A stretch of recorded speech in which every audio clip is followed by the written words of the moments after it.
Eh bien ça y est, nous sommes ici à Crans-en-Ternois dans le Nord avec sa célèbre pluie. J'espère que ça ne va pas durer. En tout cas, nous allons en profiter pour avoir une émission riche avec le portrait de Nicolas Dufour, le jeune pilote gardois qui nous vient du rallye, qui a fait des miracles lors de l'ouverture du championnat de France.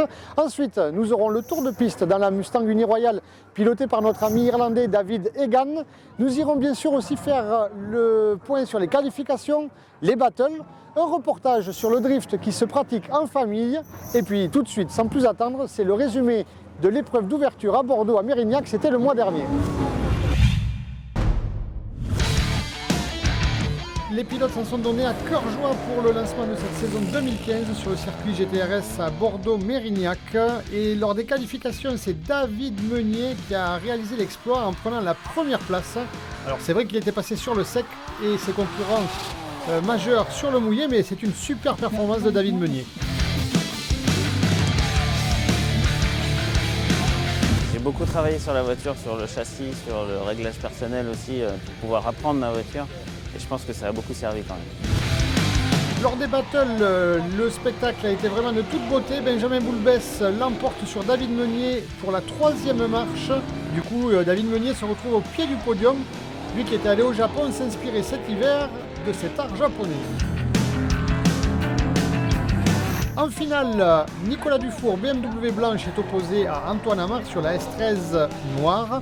Et c'est un festival proposé par Antoine Amar qui remporte ici cette première victoire de la saison face à Nicolas Dufour.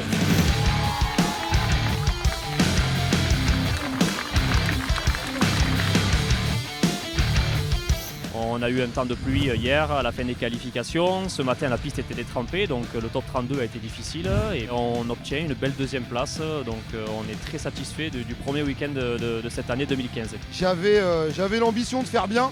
Pour être honnête, je ne m'attendais pas à faire aussi bien. Donc c'est de très bon augure, on va dire. Vivement la suite. Vivement la suite. Particularité dans les paddocks de drift, même si les écuries sont de plus en plus structurées, ça reste très familial avec les parents, les enfants, les épouses. Allons à leur rencontre pour découvrir cette passion. Qu'ils soient père et fils, frères, en couple, mari et femme, les pilotes de drift sont souvent accompagnés et épaulés dans les paddocks par leur famille. Il faut dire que comme toute passion, le drift est prenant en temps et en argent. J'ai regardé un jour le film Tokyo Drift et c'est là que ça a déclenché la passion pour le drift. J'ai cherché une voiture, j'ai eu ma première S13 puis une S14. J'ai envahi la maison avec les voitures, le drift et tout ça. Une passion qui déborde donc facilement sur la famille, mais qui peut aussi facilement la séduire. Moi, je crois que j'ai accroché assez vite parce qu'il y avait un petit challenge. Quand on a acheté la voiture, le bas de caisse était carrément pourri. Donc ça nous a coûté 8 mois de rénovation complète avec de la découpe sauvage de tôle et de la rénovation complète de tôlerie. Et puis le drift, c'est surtout des sensations. C'est waouh. Je pense que c'est avant tout ce qui se passe quand on monte dans une drifteuse. Le drift, c'est quelque chose qui prend au trip, qui est pas du tout comparable à ce qu'on pourrait sentir en voiture rapide ou voiture de course. C'est vraiment le drift, c'est exceptionnel. À tel point qu'Hervé est omniprésent avec son fils Julien, s'occupant de toute la logistique, et que Séverine, la femme de David, s'est même mise elle-même au drift et participe à la Ladies Drift Cup. Elle a eu le virus et maintenant elle veut plus le lâcher, donc je suis obligé de surveiller les clés de ma voiture, tout ça, c'est gênant. Participer en famille apporte surtout de nombreux avantages. On habite ensemble et c'est vrai qu'on n'a pas forcément la même proximité quand on est une bande de potes ou pas les mêmes disponibilités aux mêmes instants. Quand on est à la maison, on parle drift, on parle pneu, on parle carrossage, angle de direction, c'est un tout quoi. On vit vraiment drift. C'est vraiment une passion qu'on a tous les deux et qui nous fait vivre. En plus on s'entraide, donc il me donne des conseils. Moi j'ai le point de vue extérieur quand lui conduit, donc je lui donne quelques conseils aussi. Donc c'est vrai qu'on s'entraide beaucoup. Sans ça, je pense pas pu participer au championnat, ou ça aurait été peut-être dans d'autres dimensions. Je serais resté dans une catégorie open, je serais venu par la route avec la voiture. Et puis si ça casse, voilà, je la laisse sur place et puis je prends un billet de train, quoi. Et si la participation familiale semble la solution presque idéale pour vivre sa passion, sans qu'elle devienne une contrainte pour son entourage, un point reste cependant à résoudre pour la plupart des pilotes, celui d'accepter de prêter sa voiture. C'est assez compliqué, hein. Alors je dirais que moi je ne prends pas la sienne, mais lui prend la mienne. Voilà. Je sais pas si je la prendrais pour faire une manche de championnat parce que je suis vraiment à l'aise avec ma voiture. Je préfère conduire ma voiture que d'emprunter une voiture, peur de la casser, tout ça, d'avoir des problèmes après à la maison. Mais là encore, une solution existe, prendre le modèle réduit.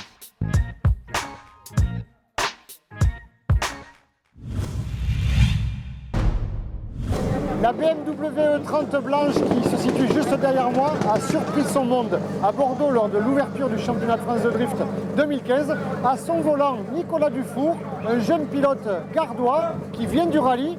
Tout de suite, c'est son portrait.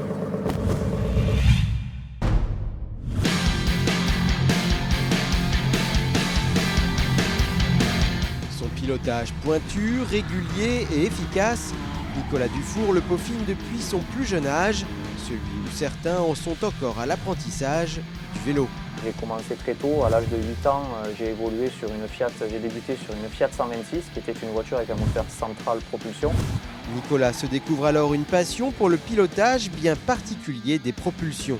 Une conduite assez physique, on va dire, assez brutale parce qu'il faut quand même savoir la mener avec le train arrière qui est de long en train de dériver. Avec un père et un oncle pilote de rallye, c'est tout naturellement qu'il se tourne vers cette discipline, tout en s'essayant à quelques manches de drift en 2009 et 2010 pour s'amuser. En 2012, il devient vice-champion de France de la montagne dans le trophée Clio Cup. Il revend alors son auto et se consacre au drift, ne trouvant pas la voiture idéale pour continuer dans le championnat de la montagne. Une voiture pour la montagne, pour le championnat de France de la montagne qui nous procure les mêmes sensations, il faudrait avoir une Porsche 997 Cup. Ça serait la voiture idéale pour retrouver les mêmes sensations qu'on a dans une voiture de drift. Sa voiture de drift, justement, une BMW E30 de 345 chevaux, ne pesant que 935 kg grâce à l'utilisation de fibres de verre pour tous les éléments rapportés à la coque en acier. La série 3 E30, c'est une voiture mythique qui a eu énormément de palmarès en rallye, circuit, donc qui a fait ses preuves dans les années 90. Je pense qu'elle a quand même un châssis développé pour de la glisse, parce que c'était des voitures très spectaculaires. Il y a quand même à la base un très mauvais équilibre des masses. Donc avec le 6 cylindres devant qui est quand même assez lourd, on rend la voiture beaucoup plus nerveuse du train arrière et qui se déleste beaucoup plus facilement. Lors du premier round de la saison à Mérignac, Nicolas a créé la surprise, prenant la seconde marche sur le podium, après avoir éliminé Laurent Cousin et le double tenant du titre, Benjamin Boulbès, un résultat qu'il explique sobrement.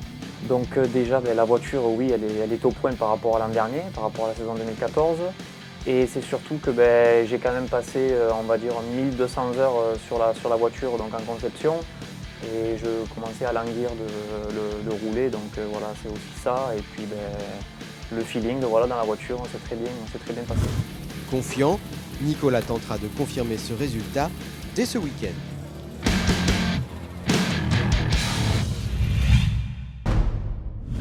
Je vous invite à présent à vous installer à bord de la Mustang officielle Uniroyal sur le tracé de Crans-en-Ternois.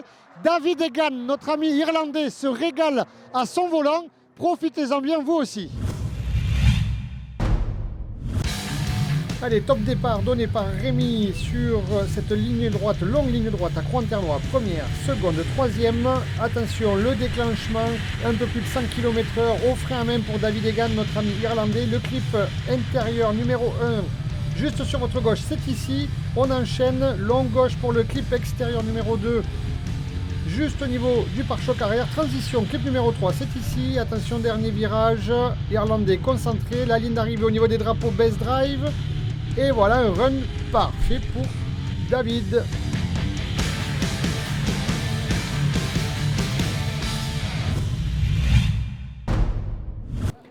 Je savais que les gens du Nord étaient accueillants, chaleureux et compétents. Je tiens vraiment à remercier le staff du circuit de Crans-en-Ternois qui nous a prévu une piste totalement sèche pour ces qualifications. Ce matin, tout était détrempé, c'était l'apocalypse. Les pilotes vont s'élancer pour faire de la fumée, le meilleur d'eux-mêmes pour cette séance de qualif qui détermine la position pour le fameux top 32. Action!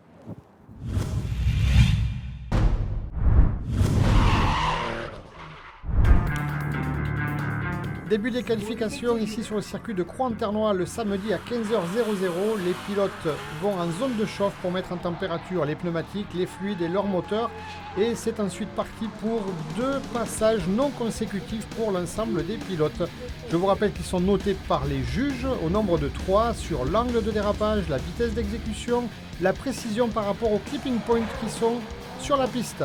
Et à ce petit jeu, c'est Benjamin Boulbès qui est devant aux qualifications. Il est suivi par Laurent Cousin. Second, j'arrive pas à être premier, je sais pas, ça se passe pas.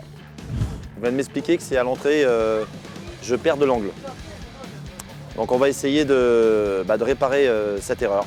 Il y a 3 jours, on avait encore le moteur sur l'établi au garage, donc voilà, ouvert entièrement suite à une petite panne mécanique sur une précédente manche en Europe. Donc voilà, donc du coup revenir comme ça et pouvoir compter à ce point-là sur la voiture, là vraiment je leur dédie cette victoire sur ces qualifs.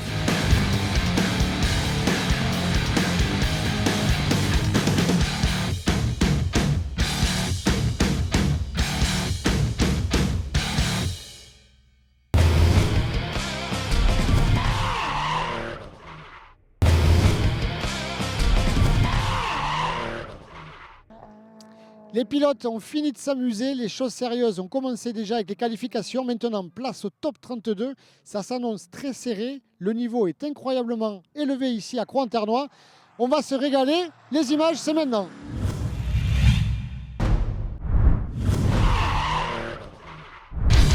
Julien Joseph opposé à Benjamin Boulbès. Julien qui est complètement dans la fumée de Benjamin. C'est très compliqué de le suivre à Benjamin. Et malheureusement, Julien Joseph qui a fait une petite erreur au déclenchement, on ne l'a pas vu sur cette image. Il est allé mettre une roue au moins dans l'herbe. Et du coup, c'est l'élimination. Aïe aïe aïe. On venait de remonter l'auto. Elle se comportait très bien, vu comment on a fini un peu en retard. Mais bon, voilà, c'est le jeu, donc on fait avec. Philippe Ferreira sur la BMW bleue archi puissante est opposé à David Meunier sur la S14 noire. Et Philippe Ferreira qui s'envole dans cette première manche. Sur le retour, David Meunier a une bonne ligne, mais vraiment Philippe Ferreira est très en forme. J'étais en confiance quand même et j'espère que ça ne va pas s'arrêter là et qu'on va continuer comme ça parce que je sens que je suis en forme et je souhaite réellement aller jusqu'au bout. Yvon Buisson, surnommé Rhino dans la BMW rouge et noire, est opposé à Quentin Deleblanc sur la S14 noire du team SRG. Et des erreurs de part et d'autre, mais une grosse erreur ici de Rhino qui regrippe Quentin Deleblanc, qualifié pour son premier top 8. Très sincèrement, oui, je suis surpris, je connais Yvon, parce que je me déplaçais avant quand même sur les compétitions. Je sais qu'il a un bon niveau, je ne sais pas ce qu'il a fait derrière moi, il a dû faire une erreur. Je suis surpris, mais je suis très heureux.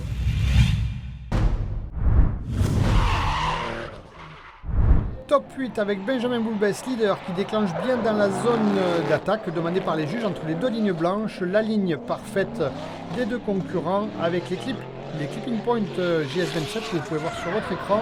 Le dernier virage et la ligne d'arrivée dans la fumée. Premier run réussi. Second run, on inverse les positions. Philippe Ferreira dans la BMW bleue est leader à son tour. Une ligne excellente proposée par les 2 pilotes. Beaucoup de fumée, des véhicules qui dépassent les 600 chevaux facilement. Une ligne un peu externe pour Philippe Ferreira qui ouvre la porte à Benjamin. C'est pas facile. Et du coup, c'est un one more time. On recommence. Benjamin Boulbès, le pilote GT Radial, leader à nouveau, chassé par Philippe Ferreira. Benjamin qui distance un petit peu.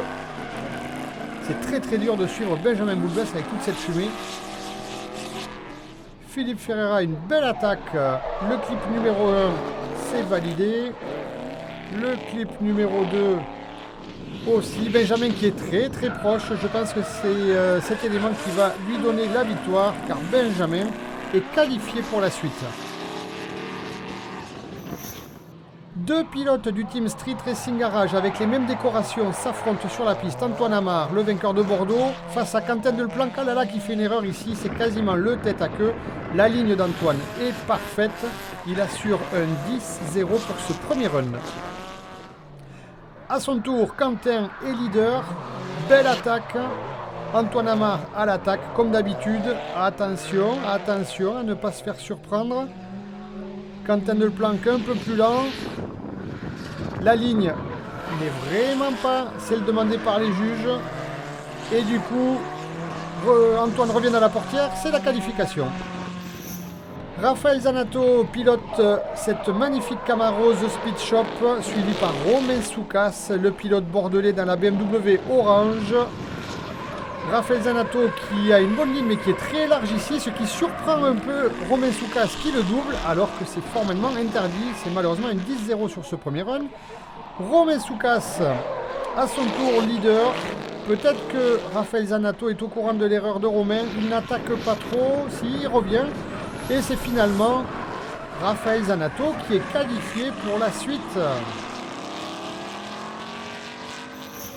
Laurent Cousin, BMW Orange, chassé par notre ami italien Amerigo Monteverde sur cette magnifique S14 blanche. Une superbe attaque d'Amerigo qui met malheureusement la roue dans la terre, me semble-t-il, ce qui est strictement interdit par le règlement. Amerigo qui était chaud là, il est revenu sur Laurent Cousin comme un avion et il met encore une roue à l'attaque ici. Aïe aïe aïe, quel dommage! Dommage parce que c'était vraiment du grand spectacle proposé par Amerigo Monteverde, qui malheureusement se fait éliminer par Laurent Cousin.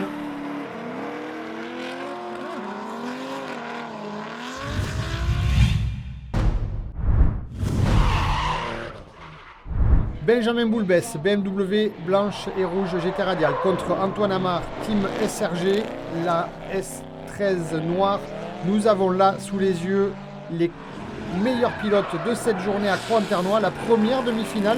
Antoine Amar qui est dans la porte de Benjamin Boulbès avec toute cette fumée, c'est magnifique.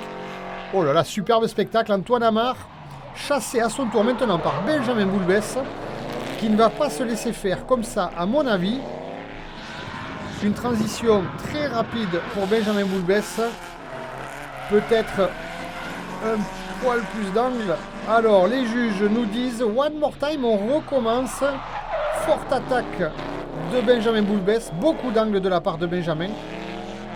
C'est incroyable. Les pilotes sont en demi-finale, ils ne lâchent rien. Antoine qui fait une petite erreur ici, me semble-t-il, en mettant la roue dans la terre. Encore beaucoup de fumée, c'est vraiment pas facile.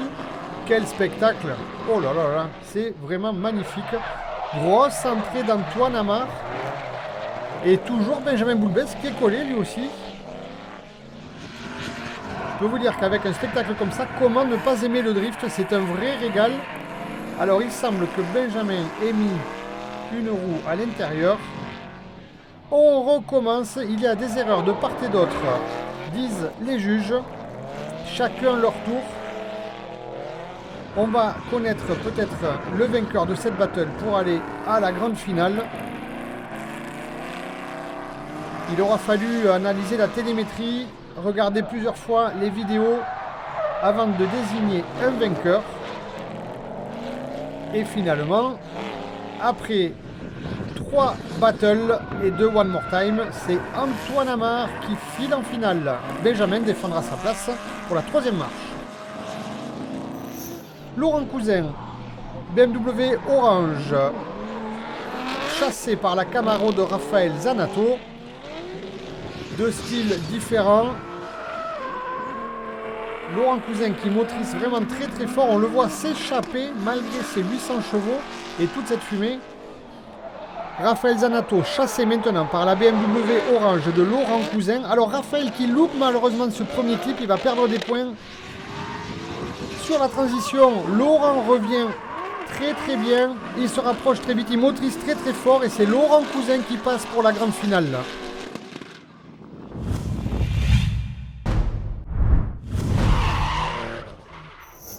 La consolante pour savoir qui va accéder à la 3e marche du podium, Benjamin Boulbès qui pourrait réitérer son exploit de la manche d'ouverture à Bordeaux.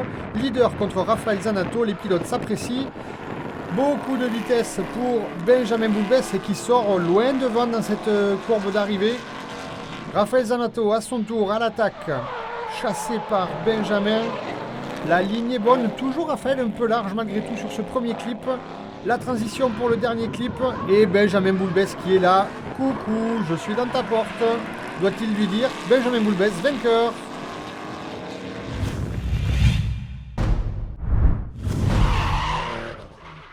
La grande finale, Antoine Amar à l'attaque beaucoup plus rapide semble-t-il que Laurent Cousin. Du coup il fait une erreur Antoine, il a tiré tout droit, dans le jargon on dit qu'il a regrippé, il a perdu quelques points, peut-être même une grosse pénalité, je n'ai pas les résultats.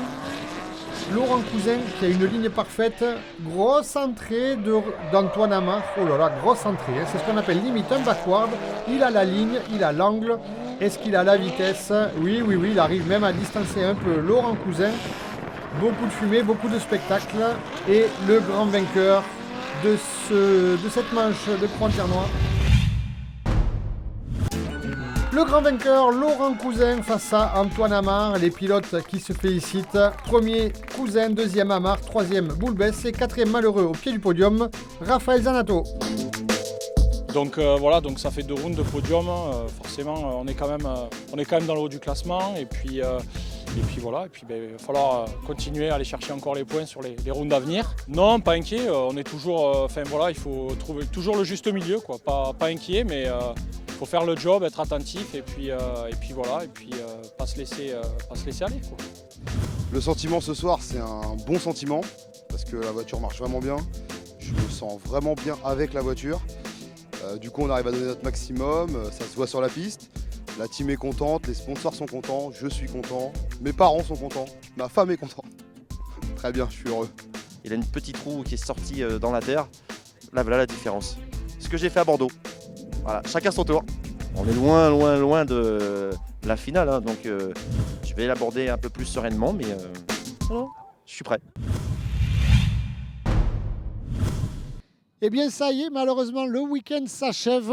Malheureusement parce que franchement c'était une superbe fête ici à Croix-en-Ternois avec un accueil incroyable. On s'est régalé, un spectacle de folie, un magnifique podium. J'espère que vous aussi vous êtes régalés. On vous donne rendez-vous pour la prochaine manche. Ça sera en Normandie sur le circuit d'essai, le circuit des Ducs à côté d'Alençon. Et à bientôt pour de nouvelles aventures. Et comme d'habitude, on vous souhaite bonne route, prudence.